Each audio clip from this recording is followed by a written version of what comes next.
I'll start with some wall ball V-ups in here.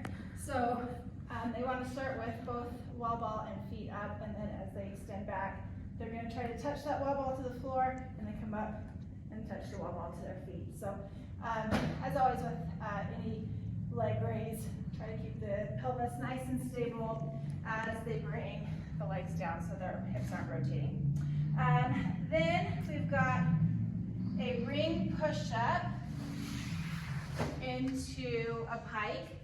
So whenever I do ring push-ups with people, I try to emphasize to keep their elbows in tight instead of clear out here. It's just way more pressure on the shoulders. So elbows in tight. As they come up, they're going to push back into a pike before coming back into their push-up. So I think I did 8 to 10 of those. Yes. Then we'll go from that into a barbell push press. 10 to 12 of these. We're starting with the bar at your shoulder. You can drive through the knees as you come up and then drop below the bar. Make sure they're blocking out their elbows at the top and they're in this nice power stance when they finish. So a lot of times when people extend their hips all the way through, that's when they start to sway back here. So I like to emphasize finishing in this power stance helps prevent that sway in the lower back. So just shoulder to overhead, and they've got, how many of those? 10 to 12 of those. Then we've got a glute bridge kettlebell pullover.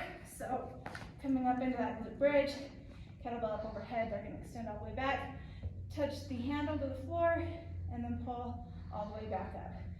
So they're going to hold that glute bridge the whole time, and we've got 12 pullovers, and they can do that one out on the field.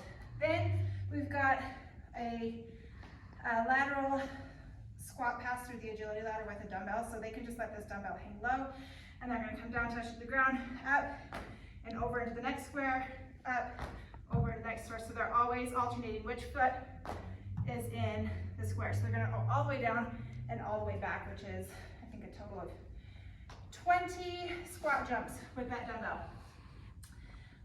Then we've got a skater with a reverse lunge. So we're just going to do a reverse lunge on one side. So as they hop out to the side, inside leg comes back, and then they're going to hop back. And then here for 2, all the way back, here for 3. So they're going to do all 8 on one side, and then switch and do all 8 on the other. Then we've got a banded fire hydrant. Thought I grabbed a band, but I guess I didn't. Band will be just right above their knees. They'll be in this tabletop position, and they're going to just drive that knee out to the side and all the way back down. So they're going to do all the way to 10 on one side, and then switch and do 10 on the other. Then we'll do a low lateral shuffle. They can keep their band on if they want, like half field and back, but they're just going to touch the ground every time, trying to stay low. So try to avoid coming up in between. Otherwise, instead just staying nice and low and touching the ground with everyone.